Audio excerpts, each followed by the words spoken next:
Hello everybody, I welcome you all to CAPF AC Mentors। UPSC CAPF 2024 का notification जो है वो आ चुका है और इसमें टोटल 506 वैकेंसीज जो है वो आई है। तो ये काफ़ी सालों बाद में इतनी सारी वैकेंसीज आई है और ये आपके लिए एक गोल्डन अपॉर्चुनिटी आप इसको मान के चलिए। और ये जो लास्ट 3 मंथ्स हैं आपके लिए बहुत ही ज़्यादा क्रूशियल जो है वो होने वाले हैं। तो इन 3 मंथ्स में आपको किस तरह से अपनी स्ट्रैटेजी को प्लान करना है, किन सब्जेक्ट्स पे ज़्यादा फोकस करना है और किन पे कम करना है, हम उन सभी चीज़ों के बारे में इस लेक्चर में बात करेंगे। तो चलिए इसको स्टार्ट करते हैं। स्टार्ट करने से पहले मैं अपना एक ब्रीफ इंट्रोडक्शन दे दूं। मेरा नाम संदीप है और I have cleared UPSC CAPF CDS FCAT and SSC CPO many times. But unfortunately friends, एक चीज़ मैं आपको पहले ही बताना चाहूँगा कि जब आप ये पेपर को मतलब तैयारी कर रहे हैं तो आप एक बार अपना मेडिकल जो है वो ज़रूर करवाइए।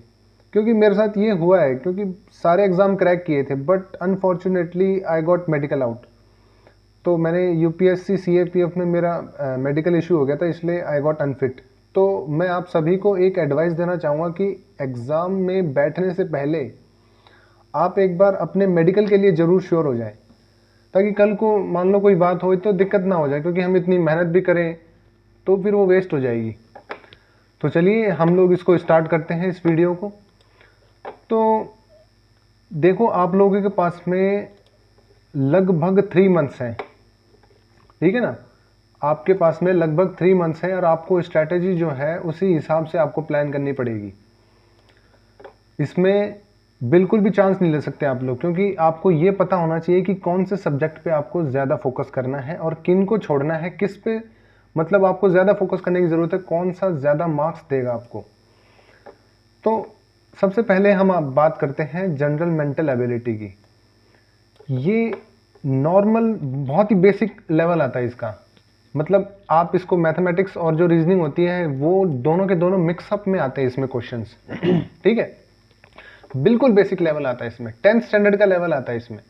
और मैं आपको कहूँगा कि अगर जब आप मैथ्स को देख रहे हो ना, अभी आपके पास में क्या मैंने बोला 3 मंथ्स है, तो इन 3 मंथ्स में ये मान के चलो आपने अगर अपनी mental ability, general mental ability को अच्छे से बढ़िया से प्रिपेयर कर रखा है, तो आपके इसमें से 18 में से आप आराम से 18 आउट ऑफ मतलब 18 आउट ऑफ 18 कर सकते हो, या फिर आप मिनिमम 15 कर जाओगे इसमें, क्योंकि बहुत बेसिक क्वेश्चन आते हैं। लगभग 15 to 18 या फिर 16 to 18 क्वेश्चन इसमें आपको हर साल देखने को मिलते हैं। ये एडवांस मैथ्स नहीं है, ये अरिथमेटिक मैथ्स है, तो इसको कंफ्यूज मत करना उसमें। ये है अरिथमेटिक मैथ्स। तो इसके लिए मैं आपको रिकमेंड करूंगा प्रीवियस ईयर क्वेश्चन देख लो। बस अगर आप प्रीवियस ईयर क्वेश्चन देख के भी अगर आप उनको सॉल्व कर लेते हो ना, तो भी इनफ है। अगर आपने बिल्कुल भी प्रिपेयर नहीं कर रखा मैथमेटिक्स और फिर भी आपको करना है, मान लो, मतलब इसमें प्रिपेयर करने की इतनी ज़रूरत नहीं, क्योंकि बिल्कुल बेसिक है। अगर फिर भी अगर आपको करना है, आपको लग रहा है कि भाई करना है प्रिपेयर, तो उसके लिए आप प्रीवियस ईयर क्वेश्चन देख लो और एक RS अग्रवाल की बुक आती है, आप उसको भी फॉलो कर सकते हो। साथ ही साथ में CAPF AC मेंटर्स की जो टेस्ट सीरीज है वो भी आपके लिए बहुत ही ज़्यादा हेल्पफुल रहेगी, क्योंकि इसके अंदर आपको सेक्शनल टेस्ट देखने को मिलते हैं। जैसे कि जितने भी सब्जेक्ट हैं उन सभी के सेपरेट टेस्ट सीरीज जो है वो आपको मिल जाती है, तो उससे आपकी प्रैक्टिस जो है वो और ज़्यादा स्ट्रांग हो जाती है। तो ये है जनरल मेंटल एबिलिटी का। 10th लेवल की मैथमेटिक्स आती है, अरिथमेटिक लेवल की है, SSC एडवांस में जो आती है वो बहुत ही रेयर आती है, कोई 1-2 क्वेश्चन आता है तो आता है, बाकी वो सब नहीं आता। नॉर्मल मैथ्स आती है, ठीक है। तो आप इसको अच्छे से करना, क्योंकि ये सबसे ज़्यादा स्कोरिंग है, इसको मैं सबसे ज़्यादा स्कोरिंग मानता हूँ। किसी को वीकनेस अगर इसमें दिखती है तो प्लीज़ 3 मंथ से आपके पास में इन्हीं 3 महीनों में अपनी अरिथमेटिक जो है उसको आप स्ट्रॉन्ग कर लीजिए, ठीक है। तो हम लोग आगे चलते हैं अभी। तो फ्रेंड्स, नेक्स्ट है अपना जनरल साइंस। ये है द मोस्ट इम्पॉर्टेंट। जी हाँ, इसमें लगभग आपको 25 क्वेश्चन मतलब 25 क्वेश्चंस आपको हर साल देखने को मिलते हैं। और ये इजी है, लेकिन डिपेंड करता है आपकी स्ट्रेटजी पे। अभी 3 मंथ्स के हिसाब से आपको ज़्यादा से ज़्यादा साइंस में रिवीजन पे फोकस करना पड़ेगा। अब रिवीजन भी किसका? देखो रिवीजन मेनली आपको एनसीईआरटी बुक्स 9th और 10th स्टैंडर्ड की जो है ना, इनको अच्छे से रिवाइज करना है, इनको अच्छे से पढ़ना है, एक एक लाइन टू लाइन इसको पढ़ना है, ठीक है। क्योंकि जब आप प्रीवियस ईयर क्वेश्चंस देखोगे साइंस के, जब आप प्रीवियस ईयर क्वेश्चंस देखोगे तो उसके अंदर आपको लाइन में से, इन्हीं एनसीईआरटी की एक एक लाइन में से आपको जो है क्वेश्चंस यूपीएससी के एग्जाम में देखने को मिलेंगे। तो साइंस को बिल्कुल भी इग्नोर नहीं करना है। बस ये 4 या 5, 2 या 3 सब 3 या 4 सब्जेक्ट है, इन्हीं पे फोकस कर लोगे ना तो भी आपके पेपर 1 में अच्छे मार्क्स आ जाएंगे। क्योंकि देखो 125 क्वेश्चंस पूरे के पूरे कोई नहीं कर पाता। मानते हैं हम लोग लॉजिक लगा लगा के लगभग करके आते हैं, कोशिश करते हैं, लेकिन देखो श्योरिटी जिसमें होती है ना उसमें टिक जल्दी से लग जाता है, लेकिन जहां पर लॉजिक लगाओगे वहां पर टाइम भी लगेगा। और साइंस ऐसा सब्जेक्ट है कि अगर आपने एनसीईआरटी अच्छे से पढ़ रखी है, इसको बार बार रिवाइज कर रखा है, तो फ्रेंड्स कोई दिक्कत नहीं आएगी इसके अंदर। मेन फोकस रहना चाहिए आपका रिवीजन पे। इन 3 महीनों में कम से कम, मतलब ये जो मई का जो महीना है ना, इसमें आप लोग अपने लगभग सब्जेक्ट्स को है ना कवर करने की कोशिश करो, अगर आपने नहीं किया है तो साइंस के लिए बेस्ट एंड बेस्ट मैं आपको बता रहा हूँ 9th और 10th स्टैंडर्ड की एनसीईआरटी है वो आप कवर करो, और हायर क्लासेस, इसका मतलब 11th और 12th क्लास जो स्टैंडर्ड की जो बुक्स हैं उनको आप पढ़ो, लेकिन सेलेक्टिवली पढ़ो। प्रीवियस ईयर क्वेश्चंस को रेफर करो, और प्रीवियस ईयर क्वेश्चन को रेफर करोगे तो आपको पता चलेगा कि क्या पढ़ना है क्या नहीं पढ़ना। तो जितना लिमिटेड टाइम बच रहा है उसके हिसाब से आप अपने जो मोस्ट इंपॉर्टेंट टॉपिक्स जो है ना, जैसे बायोलॉजी के कुछ टॉपिक हो गए, केमिस्ट्री के कुछ टॉपिक हो गए, उनको सेलेक्ट करो और उन्हीं को पढ़ो अच्छे से, ज़्यादा रिवाइज करो ज़्यादा से ज़्यादा। आप नया नया कंटेंट मत पढ़ो, पढ़ो ऐसी बात नहीं है, मैं मना नहीं कर रहा नहीं पढ़ना, लेकिन वही आप लास्ट टाइम रिवीजन के टाइम पे जाके पढ़ोगे तो बहुत मुश्किल है फिर तो। इसीलिए ये जो आप मई का महीना है ये आपके लिए ज़्यादा क्रूशियल है, क्योंकि आप इसके अंदर अपना सिलेबस कंप्लीट करने की कोशिश करोगे, ठीक है। एनसीईआरटी तो मैं सबको रिकमेंड करूंगा, एनसीईआरटी से ही क्वेश्चन आते हैं। 80 to 90% क्वेश्चन जो है साइंस के वो आपको एनसीईआरटी से ही देखने को मिलेंगे। तो ये बहुत ज़्यादा इंपॉर्टेंट है। 25 क्वेश्चंस कम नहीं होते हैं, कई बार तो 28 क्वेश्चंस भी आ रखे हैं, ठीक है। तो बहुत ज़्यादा है, वेटेज बहुत ज़्यादा है साइंस का, और इजी भी आती है, ऐसी बात नहीं है, बहुत इजी आती है, बशर्ते आपको एनसीईआरटी अच्छे से पढ़नी है। इन 3 महीने में आप एक टारगेट बनाओ कि एनसीईआरटी तो अच्छे से पढ़नी है, वो भी स्पेशली साइंस की। अब चलते हैं करंट इवेंट्स की।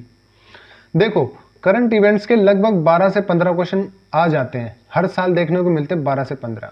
अब कईयों की डाउट रहती है कि सर मैं कौन से मंथ के करंट अफेयर्स ज़्यादा पढ़ूं, मतलब कहाँ से स्टार्ट करूं, दिसंबर से, नवंबर से। पढ़ने को तो आप दिसंबर नवंबर से ही पढ़ सकते हो, लेकिन जिन्होंने अभी करंट अफेयर हाथ भी नहीं लगाया उनके लिए इन 3 महीनों के करंट अफेयर्स जो हैं वो बहुत ही ज़्यादा इंपॉर्टेंट होने वाले। मार्च, अप्रैल और मई। अगर आपको डाउट है ना तो आप पीवाईक्यू देखो, और पीवाईक्यू के अंदर आपको देखने को मिलेगा ज़्यादातर current affair 70 to 80% current affair इन्हीं 2 महीनों से आते हैं। अप्रैल और मई, इन दोनों से ज़्यादा करंट अफेयर आते हैं। एक महीना मैं एडवांस बता रहा हूँ आपको, अप्रैल तो चल ही रहा है, लगभग खत्म हो गया, मई आपके पास में, इसको अच्छे से पढ़ लेना, इन दोनों महीनों को अच्छे से पढ़ लेना। अप्रैल और मई को दोनों को अच्छे से करंट अफेयर इन दोनों के कर लेना। और CAPF AC मेंटर की जो सारांश मैगजीन है उसको भी पढ़ना है, ये भी मस्ट है, क्योंकि इस मैगजीन को CAPF AC के हिसाब से ही डिज़ाइन किया गया है। आपको ऐसी मैगजीन कहीं देखने को नहीं मिलेगी जो कि सिर्फ और सिर्फ असिस्टेंट कमांडेंट के लिए ही है। तो ये जो सारांश मैगजीन है ये आपके लिए मैं इसको रिकमेंड करूंगा, क्योंकि इसके अंदर सेलेक्टिवली करंट अफेयर्स को रखा गया है, और जो प्रीवियस ईयर क्वेश्चंस के हिसाब से जो पैटर्न है उसी के हिसाब से इस मैगजीन को डिज़ाइन किया गया है। तो ये मंथली मैगजीन है, इसको आप आराम से पढ़ सकते हो, मंथ एंड में आती है मैगजीन, ठीक है। तो इसको आप पढ़ लेना, आपके करंट अफेयर अच्छे से कवर हो जाएंगे। इन 2 महीनों को बिल्कुल नहीं छोड़ना, अप्रैल और मई को, और लगे हाथ आप मार्च को भी कर लेना। मार्च, अप्रैल, मई, जून जुलाई को छोड़ दो, कोई दिक्कत नहीं। अगर जून में पढ़ना है तो आप जून की 10 तारीख तक पढ़ सकते हो, ठीक है। 10 जून तक के करंट अफेयर जो है वो आप पढ़ सकते हो, उसके आगे मत जाना भाई आप या तो जुलाई का भी पढ़ने लग जाओ, ना ना ऐसा बिल्कुल नहीं करना, वो नहीं पूछेगा। जब तक जुलाई का पढ़ने लगोगे क्या पता पेपर सेट हो चुका होगा और वो प्रिंटिंग के लिए भी आ गया होगा कहीं पे, है कि नहीं। तो ये 3 महीने याद रखना, और सारांश मैगजीन, ठीक है। अब हम आगे चलते हैं, हम बात करते हैं इंडियन पॉलिटी और इकोनॉमी की। देखो इंडियन पॉलिटी का तो कोई भी ऑप्शन नहीं है, आपको लक्ष्मीकांत पढ़नी ही पड़ेगी। सिंपल है, इसकी लैंग्वेज भी लक्ष्मीकांत की, और लगभग क्वेश्चंस लक्ष्मीकांत से ही आते हैं। तो 14 to 18 क्वेश्चंस आपको हर साल इसके देखने को मिलते हैं। प्लस आप PYQ है ना, इसमें प्रैक्टिस करो, और CAPF AC मेंटर की जो टेस्ट सीरीज है वो इसके लिए बहुत ही ज़्यादा आपको हेल्प करेगी। खास करके जब आप पेपर 1 की तैयारी करोगे तो उसमें जो टेस्ट सीरीज है वो आपकी बहुत ज़्यादा मदद करेगी, ठीक है। तो इंडियन पॉलिटी के लिए लक्ष्मीकांत आपको पढ़नी ही पढ़नी है। रिवाइज ज़्यादा करना, ऐसा नहीं है कि आप आर्टिकल रटने बैठ जाओ, नहीं, वो सब आर्टिकल वगैरह बहुत रेयरली पूछते हैं, कॉन्सेप्ट पे ध्यान दो आप लोग, ठीक है। और रही बात इकोनॉमी की, इकोनॉमिक्स में देखा जाए तो वेरिएशन बहुत रहता है। कई बार जैसे कि हमारी जो 11th क्लास की बुक है, 12th क्लास की बुक है, मेनली 12th क्लास की, उसमें 2 पार्ट है, माइक्रो और मैक्रो। अब 2019 के अंदर आप लोग देखना, ज़्यादातर क्वेश्चंस 2019 में माइक्रो से दिए गए हैं, ठीक है। उसके बाद में जो क्वेश्चंस हैं वो आपके माइक्रो से आए हैं, लेकिन बहुत रेयरली आए हैं, कोई 1 या 2 क्वेश्चन आ गया, लेकिन वो भी इजी आता है। तो फ्रेंड्स मैं आपको ये कहना चाहूँगा कि इकोनॉमिक्स में करंट अफेयर से क्वेश्चन पूछते हैं, प्लस आपके जो बेसिक कॉन्सेप्ट हैं उनसे क्वेश्चन पूछते हैं। तो अभी 3 महीने बच रहे हैं फ्रेंड्स, इकोनॉमिक्स में कुछ कह नहीं सकते कि क्या पूछेंगे, ये बड़ा ही अनसर्टेन है, क्योंकि इसमें करंट अफेयर से भी पूछते हैं। तो मैं आपको रिकमेंड करूंगा जो बेसिक कॉन्सेप्ट है उनको तो एटलीस्ट आप अच्छे से पढ़ो। जो माइक्रो इकोनॉमिक्स में लॉ ऑफ सप्लाई है, डिमांड है, आपका इंडिफरेंशियल कर्व है, वो सब आपको अच्छे से आना चाहिए, ठीक है। अगर वो नहीं आ रहा तो फिर वो बेसिक कॉन्सेप्ट आप पढ़ नहीं रहे। बेसिक कॉन्सेप्ट तो करने ही करने हैं, लेकिन और उसके साथ में जब आप करंट अफेयर पढ़ोगे तो उसमें आपको कई सारी स्कीम्स भी देखने को मिलेगी। तो इन स्कीम्स को कवर करना, ईयर पूछता है कई बार कि भाई ये स्कीम कब लॉन्च करी, उस स्कीम के प्रोविजन भी पूछ लेता है। तो ये आपको करना है इकोनॉमिक्स के अंदर, ठीक है। क्योंकि इकोनॉमिक्स जो है कितना ही पढ़ते जाओ खत्म ही नहीं होगा फिर तो ठीक है, क्योंकि माइक्रो और मैक्रो दोनों है। तो इसमें आपको क्या मोटा मोटा बैंकिंग पढ़ना पड़ेगा, फॉरेन सेक्टर पढ़ना पड़ेगा आपको। तो ये ऐसे करके 3 या 4 टॉपिक है मैक्रो इकोनॉमिक्स में। माइक्रो इकोनॉमिक्स में आप 11th क्लास की बुक उठाना, और उसमें जो इंपॉर्टेंट टॉपिक है ना 5-7 जिनसे क्वेश्चन पूछे हैं, सिर्फ उन्हीं को ही पढ़ना आप लोग, ज़्यादा ड्वेल करने की ज़रूरत नहीं है इसके अंदर। क्योंकि बेसिक सवाल आते हैं, वो भी कॉन्सेप्ट से आते हैं, बेसिक क्वेश्चन आते हैं, समझ के क्वेश्चन आते हैं इसके अंदर, ठीक है। और करंट अफेयर पढ़ोगे तो साथ के साथ आपकी इकोनॉमिक्स भी हो जाएगी। और प्रैक्टिस के लिए यूपीएससी की जो हमारी जो टेस्ट सीरीज है CAPF AC मेंटर की, वो आप ज्वाइन कर सकते हो, और प्रीवियस ईयर क्वेश्चन तो लगा ही लेना आप लोग, उससे आपकी प्रैक्टिस हो जाएगी, ठीक है। तो अब हम आगे चलते हैं हिस्ट्री के लिए, इसके ऊपर हम लोग बाद में आते हैं, पहले दूसरा कवर करते हैं, इंडियन एंड वर्ल्ड ज्योग्राफी। देखो इंडियन एंड वर्ल्ड ज्योग्राफी, इसके लिए संकल्प बैच जो है हमारा CAPF AC मेंटर का जो संकल्प बैच है, उसमें बहुत ही शानदार लेक्चर, शॉर्ट लेक्चर जो है वो आप लोगों के लिए डिज़ाइन किए गए हैं, और वो लेक्चर जो है जनार्दन सर द्वारा लिए गए हैं। तो वो आपके लिए बहुत ज़्यादा हेल्पफुल होंगे।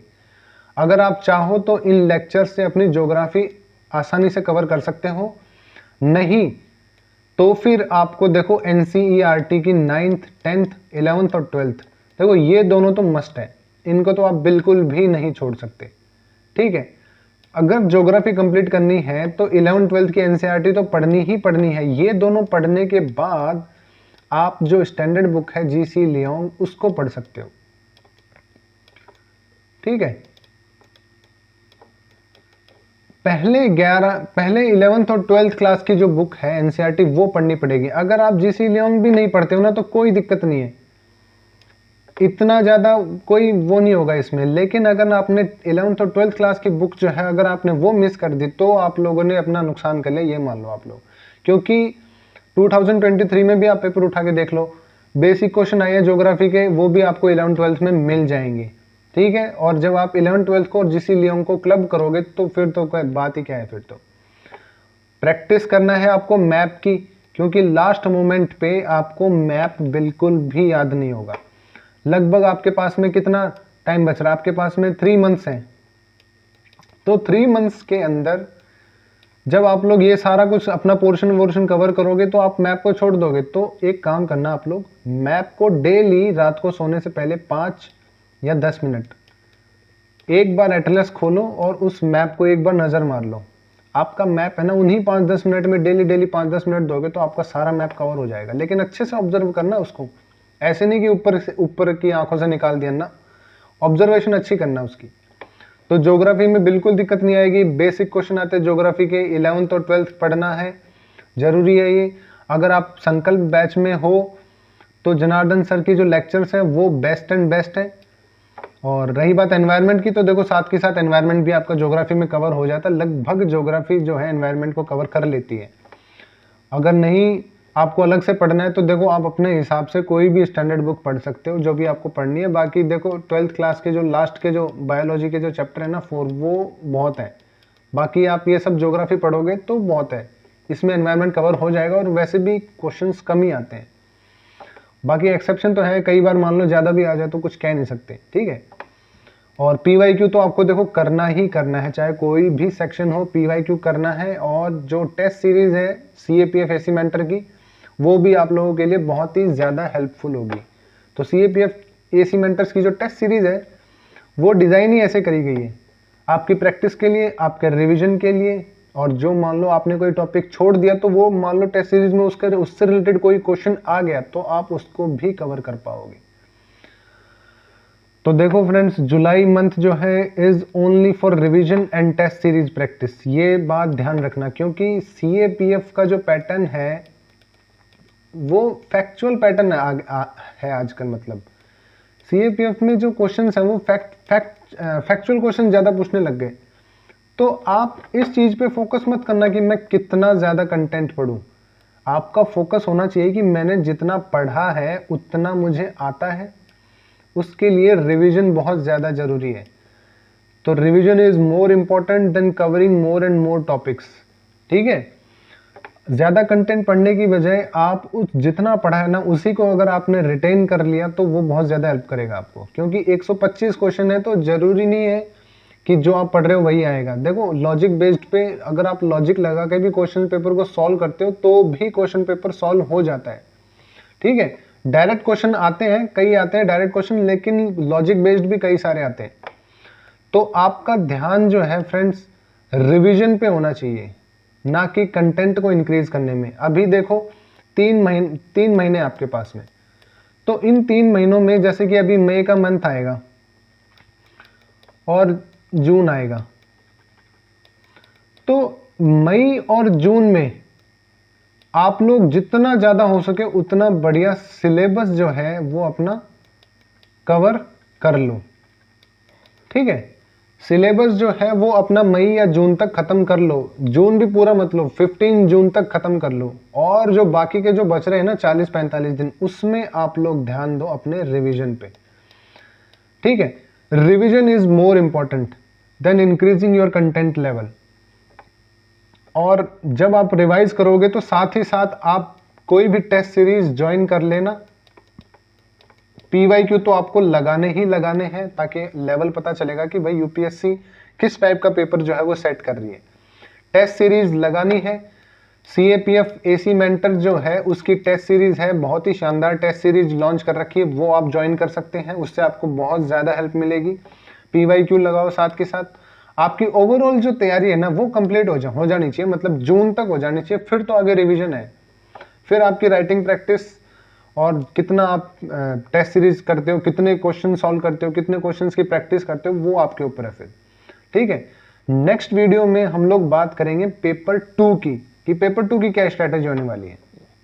तो फ्रेंड्स अब ये हिस्ट्री की हम लोग बात कर लेते हैं। 3 महीने बच रहे हैं। अब हिस्ट्री एक ऐसा सब्जेक्ट है कि अगर आप इसको आज पढ़ने बैठो ना तो ये 10-15 दिन में भी खत्म नहीं होगी। तो इसमें क्या है, हिस्ट्री में हमें स्मार्टली वर्क करने की ज़रूरत है।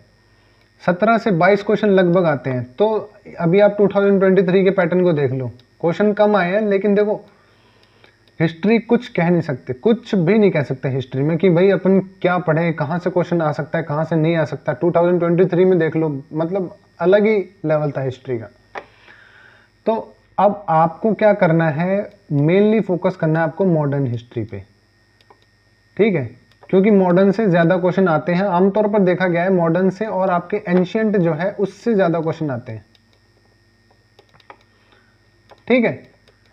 तो एंशियंट और मॉडर्न इन्हीं दोनों को कवर करना है। आप अपने 10 दिन जो है मतलब मैक्सिमम बता रहा हूँ मैं, 10 दिन है ना, आप 10 दिन ले लो, मई में ले लो, चलो मान लो 10 दिन ले लो, कोई भी उस 10 दिन में अपना टारगेट रखोगे यार हिस्ट्री को कैसे भी करके 10 दिन में खत्म करना है। 10 दिन नहीं तो 8 दिन तो रखो, कम से कम 5 से 8 दिन रखो, उसी में हिस्ट्री खत्म कर लो। मेडिवल इंडिया को हाथ मत लगाना, क्योंकि इतना टाइम नहीं है। अगर आपने नहीं पढ़ी है तो पढ़ी है हिस्ट्री अच्छे से, तब तो कोई दिक्कत नहीं है। लेकिन इन 3 महीनों में अब आप हिस्ट्री न्यू पूरे शुरू से स्टार्ट करोगे तो देखो ये आपकी गलती होगी। करना ही है तो मॉडर्न हिस्ट्री पढ़ना सबसे पहले। टाइम बचे तो एंशंट हिस्ट्री में भी सेलेक्टिव टॉपिक पढ़ना, पूरे मत पढ़ लेना कि कहीं आप महाजनपद के पॉलिटिकल एरा को देखने लग गए, अशोका की मतलब कुछ भी, मतलब समझ लो आप, जैसे कि मान लो आप पैलियोलिथिक एज को देखने लग गए। नहीं पूछते वहां से क्वेश्चन, प्रीवियस ईयर क्वेश्चन देखोगे उसमें आपको पता चलेगा रिलीजन से क्वेश्चन पूछ रहे हैं, बुद्धिज्म से पूछ रहे हैं, आपके आर्किटेक्ट से पूछ रहे हैं, तो आप उन पे फोकस करना, ना कि पॉलिटिकल एंशंट इंडिया पे फोकस करना, ठीक है फ्रेंड्स। तो हिस्ट्री जो है उसका ये सिस्टम हो गया। आपको ज़्यादा फोकस नहीं करना हिस्ट्री पे, उतना ही फोकस करना है जितना हो पा रहा है आपसे, क्योंकि इससे ज़्यादा वेटेज है ना, मतलब इससे ज़्यादा मार्क्स आप दूसरे सब्जेक्ट में ला सकते हो, जैसे कि मैथमेटिक्स। मैथ्स इजी सब्जेक्ट है इसलिए अच्छे नंबर आ सकते हैं। आप इससे ज़्यादा नंबर आप साइंस में ला सकते हो, ज्योग्राफी में आप इससे ज़्यादा नंबर ला सकते हो, करंट अफेयर में इससे ज़्यादा ला सकते हो।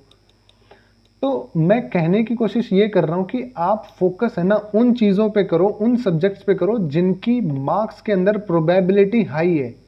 और हिस्ट्री ऐसा सब्जेक्ट बिल्कुल नहीं है कि जिसके अंदर आप मार्क्स की प्रोबेबिलिटी हाई हो। तो इन 3 महीनों में ज़्यादा फोकस जो है आपका होना चाहिए मैथमेटिक्स, आपका फोकस होना चाहिए ज्योग्राफी, आपका फोकस होना चाहिए साइंस, करंट अफेयर्स, ठीक है। इकोनॉमिक्स में आपको पढ़ लेना, इकोनॉमिक्स छोटा ही है, कोई ज़्यादा बड़ा नहीं है, आप 3 से 4 दिन में इकोनॉमिक्स को कर लोगे। लेकिन कहने का मतलब ये है कि इन 4 या 5 सब्जेक्ट्स पे ना अच्छा फोकस होना चाहिए। पॉलिटी भी है।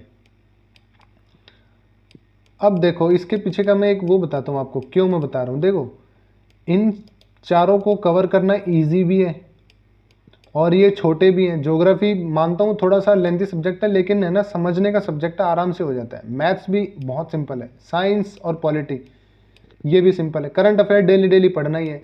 तो इन्हीं से आपके काफ़ी सारा जो पार्ट है ना पेपर का वो कवर हो जाएगा। अब आप हिस्ट्री पे फोकस करोगे, कोई श्योरिटी है भी नहीं कि कहाँ से आएगा, बहुत लेंथी हिस्ट्री है, तो यहाँ से भी नंबर गवाओगे और यहाँ से भी गवाओगे। तो कहने का मेरा मतलब ये है कि हिस्ट्री को फोकस करो तो सिर्फ मॉडर्न हिस्ट्री को पढ़ना, टाइम बचे तो एंशिएंट को पढ़ना, नहीं तो मत पढ़ना फिर, क्योंकि टाइम 3 महीने ही अभी आपके पास में, 3 महीने के हिसाब से आपको तैयारी करनी है, ठीक है। तो मैं ये मान के चल रहा हूँ कि आपको काफ़ी अच्छे से समझ में आया जो मैं समझाने की कोशिश कर रहा हूँ। अपनी है ना प्रायोरिटी सेट करो कि कौन से सब्जेक्ट पे आपको ज़्यादा फोकस करना है। स्कोरिंग सब्जेक्ट पे फोकस करना है जिसकी प्रोबेबिलिटी ज़्यादा हाई है मार्क्स के अंदर, या फिर उसके ऊपर जो मतलब कुछ कह नहीं सकते, कहीं से भी क्वेश्चन आ जाएगा। तो फ्रेंड्स आप लोगों के सामने CAPF AC मेंटर्स के इनिशिएटिव हैं जो आप लोग परचेज कर सकते हो और अपनी जो प्रिपरेशन है वो और ज़्यादा स्ट्रॉन्ग कर सकते हो। जैसे कि संकल्प 4.0 जो बैच है वो एक फाउंडेशन बैच जो है वो CAPF AC मेंटर ने स्टार्ट किया है। इसमें कंप्लीट AC का कोर्स जो है वो आपको मिलेगा। रिकॉर्डेड लेक्चर्स पेपर 1 और पेपर 2 के आपको मिलेंगे। इन दोनों कोर्सेज की वैलिडिटी जो है वो एग्ज़ाम तक है, ताकि आप जो है अपना कोई भी टॉपिक में अगर डाउट है या फिर कुछ समझना है, कोई सब्जेक्ट में डाउट है, तो आप आराम से अपने टैबलेट या फिर फ़ोन में इन सबको देख सकते हो, अपना डाउट क्लियर कर सकते हो। इसके अंदर आपको पेपर 1 की डेडिकेटेड टेस्ट सीरीज़ मिलेगी, पेपर 2 का कोर्स विद टेस्ट सीरीज़ मिलेगा, क्योंकि ये एक फाउंडेशन कोर्स है। NCERT पे पूरा फोकस रहेगा। अब पूरी फोकस्ड अप्रोच रहेगी आपकी, ठीक है। तो ये है आपके लिए फाउंडेशन बैच जो कि CAPF AC मेंटर ने स्टार्ट कर रखा है, और ये है एक्सक्लूसिवली विजेता 4.0 एक्सक्लूसिवली पेपर 2 का बैच है, पेपर 2 फाउंडेशन बैच। इसके अंदर पेपर 2 के लिए ही है, आपकी तैयारी के लिए। तो जिसको पेपर 2 के अंदर दिक्कत आती है तो बेझिझक होकर CAPF AC मेंटर्स के साथ जुड़िए, आपको पेपर 2 में बिल्कुल कॉन्फिडेंस आएगा। तो इसमें कंप्लीट पेपर 2 का कोर्स मिलेगा आपको, 120+ लेक्चर्स मिलेंगे आपको, लाइव सेशंस भी आपके अटेंड किए जाएंगे। इसके अंदर डेडिकेटेड टेस्ट सीरीज मिलेगी, सोशियो कल्चरल टॉपिक, जियो political topic, environment, IR, internal security और इकोनॉमी बेस्ड जो पेपर 2 के जो इम्पोर्टेंट टॉपिक्स हैं उनको भी जो है वो कवर किया जाएगा, ठीक है। और लास्ट में हम बात करते हैं टेस्ट सीरीज की। अभ्यास 3.0 जो टेस्ट सीरीज है स्पेशली CAPF AC 2024 के लिए CAPF AC मेंटर ने लॉन्च करी है, इसको आप ज्वाइन कर सकते हो। इसके अंदर आपको डेडिकेटेड पेपर 1 और पेपर 2 की जो टेस्ट सीरीज है वो आपको देखने को मिलेगी, ठीक है। इसके अंदर आपको 84 मॉक टेस्ट मिलेंगे, टोटल 84 मॉक टेस्ट रहेंगे। 44 जो है वो पेपर 1 के रहेंगे और 40 पेपर 2 के रहेंगे। टेस्ट सीरीज ज्वाइन करते हो तो आपको डिटेल्ड एक्सप्लेनेशन देखने को मिलेगा उसके अंदर आपको, मतलब जो फीडबैक रहेगा, जो फैकल्टी हमारी जो चेक करती है वो अच्छे से आपको फीडबैक देगी, आपकी क्या क्या गलतियां हैं, कौन से पॉइंट आपको सुधारने चाहिए, कौन से और फोकस करो जिसके ऊपर और मार्क्स बढ़े, मतलब जो आपने लिखा है उसको और इम्प्रूव कैसे किया जाए उसके ऊपर पूरा फीडबैक जो है वो आपको देखने को मिलेगा। तो इससे आप अपनी राइटिंग प्रैक्टिस जो है पेपर 2 की वो आप और अच्छी कर सकते हो, ठीक है। टेस्ट सीरीज है, पेपर 1 की तो प्रैक्टिस होगी ही होगी और पेपर 1 और पेपर 2 की भी अच्छे से प्रैक्टिस हो जाएगी। तो दोस्तों टेस्ट सीरीज तो बहुत ही ज़्यादा इंपॉर्टेंट है इस पेपर के लिए। बाकी आप लोग अपनी तैयारी अच्छे से करते रहिए, और नेक्स्ट वीडियो जो आएगी उसमें हम लोग डिस्कस करेंगे कि कैसे जो है हम लोग पेपर 2 की जो प्रिपरेशन है इन्हीं 3 महीनों में उसको पेपर 2 को कैसे लेके चले। ये तो पूरी लेक्चर था पेपर 1 का, अब नेक्स्ट वीडियो में हम लोग डिस्कस करेंगे पेपर 2 का, ठीक है फ्रेंड्स। तो चलिए आज का सेशन यहीं पर ही एंड करते हैं, और आई होप कि आप लोग अपनी प्रिपरेशन जो है वो बहुत अच्छे से कर रहे हैं, ठीक है friends. Thank you very much, जय हिंद दोस्तों।